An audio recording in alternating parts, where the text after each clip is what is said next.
নমস্কার বন্ধুরা, পটল আমরা কিন্তু অনেক রকমভাবেই খেয়ে থাকি। তো আজকে আমি পটলের খুবই মজার, খুব ভালো একটা রেসিপি শেয়ার করছি। এটা ভাত অথবা রুটি যে কোনো কিছুর সাথেই দারুণ টেস্টি লাগবে খেতে। বাচ্চারা কিংবা বড়রা অনেকেই আছেন যারা পটল খেতে পছন্দ করে না, তাদেরও কিন্তু ভালো লাগবে আজকের এই পটলের রেসিপিটা।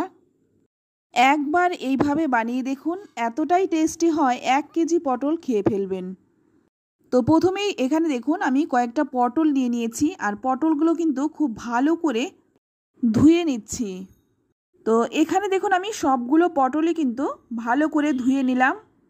এবার এই পটলের আমি ওপরের যে পাতলা খোসাটা থাকে সেটা আমি ছাড়িয়ে নেব। তবে পটলের মোটা খোসাটা ছাড়ানোর কিন্তু সেরকম প্রয়োজন পড়ে না এই রান্নাটায়। তবে চাইলে কিন্তু আপনারা হালকা করে পটলের খোসাটা ছাড়িয়ে নিতে পারেন। তো পটলের পাতলা খোসাটা ছাড়িয়ে তারপর দুই দিক থেকে দেখুন পটলটা আমি কেটে নিলাম। তো পটলের খোসাটা ছাড়িয়ে তারপর কিন্তু পটলটা আমি খুব ভালো করে পরিষ্কার করে নিয়েছি। এবার রান্নাটা করে নেব। তাই প্রথমে আমি কড়াই গরম করে নিয়ে এর মধ্যে দিয়ে দিলাম বড় 2 চামচ সর্ষের তেল। তেলটা গরম হয়ে গেলেই এখানে আমি পটলগুলো দিয়ে দিচ্ছি।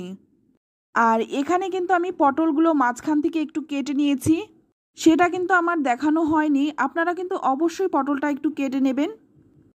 এবার এখানে দিয়ে দিচ্ছি 4টে পেঁয়াজ। পেঁয়াজগুলো আমি ছোট ছোট নিয়েছি, আর পেঁয়াজগুলো কিন্তু গোটা গোটাই দিয়েছি। এবার পেঁয়াজ আর পটলটা আমি ভালো করে ভেজে নেব। আর অবশ্যই কিন্তু পটলটা একটু কেটে দেবেন, দুদিক থেকে বা মাঝখান থেকে যেখানে খুশি একটু কেটে দেবেন, নইলে কিন্তু তেলে দেওয়ার সঙ্গে সঙ্গে পটল কিন্তু ফেটে যাবে।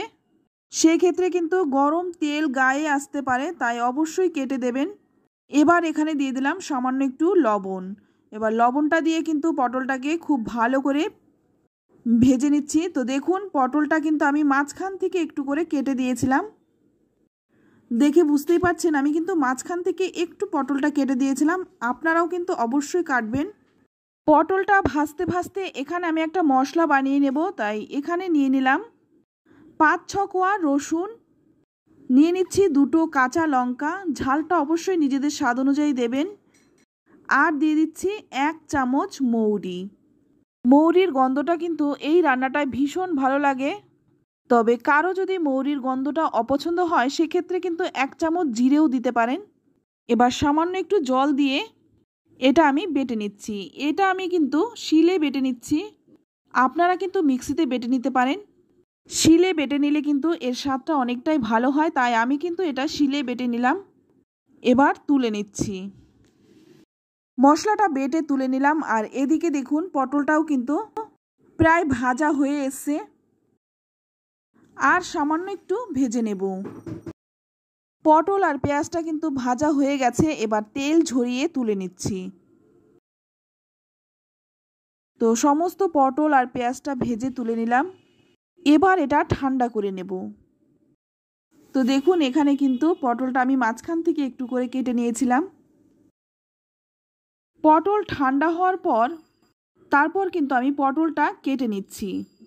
তো এখানে বন্ধুদের একটা প্রশ্ন থাকতে পারে যে কাঁচা অবস্থায় কেটে কেন পটলটা ভাজলাম না। দুটোর মধ্যেই কিন্তু ডিফারেন্স আছে। ভেজে এভাবে কেটে নিলে কিন্তু এর স্বাদ অনেকটাই বেশি হয়। আমার কথা যদি বিশ্বাস না হয়, ভিডিওটি সম্পূর্ণ দেখে রান্নাটা একবার করুন, তারপর কমেন্টে লিখে আপনাদের মূল্যবান মতামত জানাবেন। এবার পেঁয়াজটা আমি কেটে নিচ্ছি, আর পেঁয়াজটা কিন্তু একটু বড় বড় করেই কেটে নিচ্ছি। একদম ছোট ছোট করে পেঁয়াজটা কাটার কোনোই প্রয়োজন নেই, বড় বড় করে কাটলেই কিন্তু বেশি ভালো হয়। তো এই রকমভাবে আমি সমস্ত পেঁয়াজ আর পটলটাই কিন্তু কেটে নিলাম। এই রান্নাটাই কিন্তু তেমন একটা মশলা পড়ছে না, তাই দেখতে সুন্দর হওয়াটা কিন্তু ভীষণ জরুরি। তো এবার এখানে পটল আর পেঁয়াজটা যে ভেজে রেখেছিলাম সেখান থেকে আমি 2 চামচ তেল তুলে রাখছি, কারণ এতটা তেল আমার লাগবে না। এবার ফোড়নে দিয়ে দিচ্ছি 1/2 চামচ গোটা জিরে। ফোড়নটা 20 থেকে 25 সেকেন্ড একটু ভেজে নেব। এবারে এখানে দিয়ে দিচ্ছি একটা মিডিয়াম সাইজের কুচনো টমেটো। টমেটোটা কিন্তু তেলের মধ্যে ভালো করে একটু ভেজে নেব। এবার এর মধ্যে দিয়ে দিচ্ছি সামান্য একটু ধনে গুঁড়ো, হাফ চামচ দিয়ে দিচ্ছি হলুদ গুঁড়ো, আর দিয়ে দিচ্ছি স্বাদ মতো লবণ। পটলটা ভাজার সময় আমি লবণ দিয়েছি, তাই সে কথা মাথায় রেখে কিন্তু লবণটা দিতে হবে। এবার এই মশলাটা টমেটোর সাথে ভালো করে ভেজে নেব। মশলাটা ভাজা হওয়ার পর এখানে দেখুন যে বেটে রেখেছিলাম মশলাটা, সেটা আমি দিয়ে দিলাম। আর এই বাটা মশলার গন্ধ স্বাদ যে কি অপূর্ব, সেটা কিন্তু আপনারা না বানিয়ে খেলে বুঝতে পারবেন না। সামান্য একটু জল দিয়ে মশলাটাকে কষিয়ে নেব। আপনাদের কাছে রিকোয়েস্ট রইল এইভাবে একবার পটল রান্না করার জন্য।